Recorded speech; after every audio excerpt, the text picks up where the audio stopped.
കാര്യ വിദഗ്ധൻ Shri K P Fabian telephone ലൈനിൽ ചേരുകയാണ്. ശ്രീ കെ പി ഫാബിയാൻ, താങ്കൾ എങ്ങനെ കാണുന്നു ഇപ്പോൾ ഇസ്രായേൽ ദോഹയിൽ നടത്തിയ ഈ ആക്രമണത്തെ? ഇത് ഏറ്റവും റിഗ്രറ്റബിൾ ആയിട്ടുള്ള ഒരു ആക്രമണമാണ്. ഇതിന്റെ അർത്ഥം ഇസ്രായേലിന് യാതൊരു തരത്തിലുള്ള സെറ്റിൽമെന്റും ഇഷ്ടമല്ല. അതായത് പ്രസിഡന്റ് ട്രംപ് കൊടുത്ത ആ സെറ്റിൽമെന്റും കൂടി ഇസ്രായേലിന് ഇഷ്ടമില്ല. തന്നെയുമല്ല, ദോഹ അതായത് ഖത്തറിന്റെ സോവറിറ്റിയെ നിരാകരിച്ചുകൊണ്ട് ഇങ്ങനെയുള്ളൊരു ആക്രമണം ചെയ്തത് ഇന്റർനാഷണൽ ലോയെ സംബന്ധിച്ചിടത്തോളം വളരെ വളരെ തെറ്റായ ഒരു കാര്യമാണ്. അതുകൊണ്ട് ഇപ്പൊ നടക്കുന്ന എന്താണെന്ന് വെച്ചാൽ നെതന്യാഹുവിന് അദ്ദേഹത്തിന്റെ ഓഫീസിൽ നിലനിൽക്കണം. അതിനു വേണ്ടിയിട്ട് അദ്ദേഹത്തിന് ഫാർ റൈറ്റിന്റെ സപ്പോർട്ട് വേണം.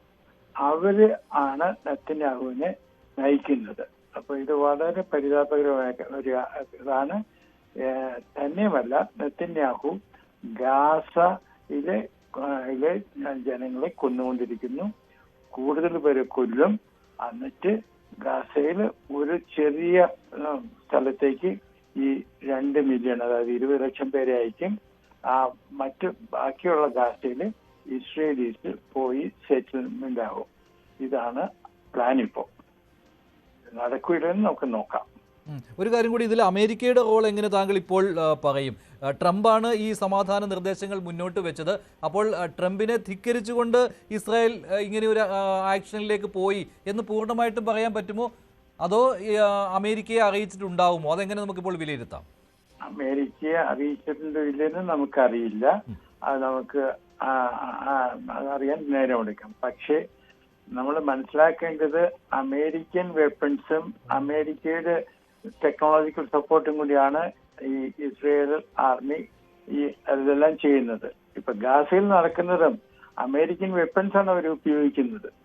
അപ്പോ അമേരിക്ക അറിയിച്ചാലും ഇല്ലെങ്കിലും, അമേരിക്ക ഇതിന് അനുമതി കൊടുത്തിരുന്നില്ലെങ്കിലും ഇല്ലെങ്കിലും, ഇത് തീർച്ചയായിട്ടും ഞാൻ നേരത്തെ പറഞ്ഞതുപോലെ ഒരു ഒത്തുതീർപ്പിന് നെതന്യാഹു തയ്യാറില്ല.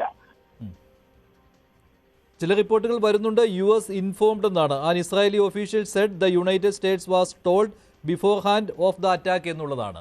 അത് നമുക്ക് വിശ്വസിക്കാം അല്ലേ? അല്ല, അത് നമുക്ക് യുണൈറ്റഡ് സ്റ്റേറ്റ്സിൽ നിന്ന് കേൾക്കണം. എന്നാലും ഞാൻ പറയുന്നത് ഒരു പക്ഷേ ട്രംപിനെ ഇങ്ങനെ ധിക്കരിച്ച് ചെയ്യാൻ സാധ്യത വളരെ കുറവാണ്.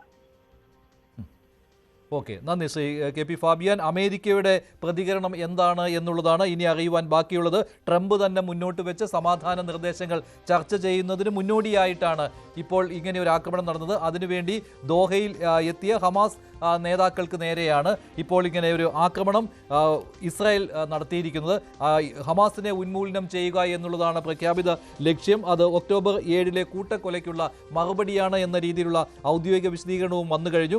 ഇസ്രായേൽ പ്രധാനമന്ത്രി ബെഞ്ചമിൻ നെതന്യാഹുവിന്റെ ഓഫീസ് ഇതിനകം തന്നെ വ്യക്തമാക്കിയിരിക്കുന്നു, ഈ ആക്രമണത്തിന്റെ പൂർണ്ണ ഉത്തരവാദിത്തം ഇസ്രായേൽ ഏറ്റെടുക്കുന്നു എന്നുള്ളത്. ശ്രീ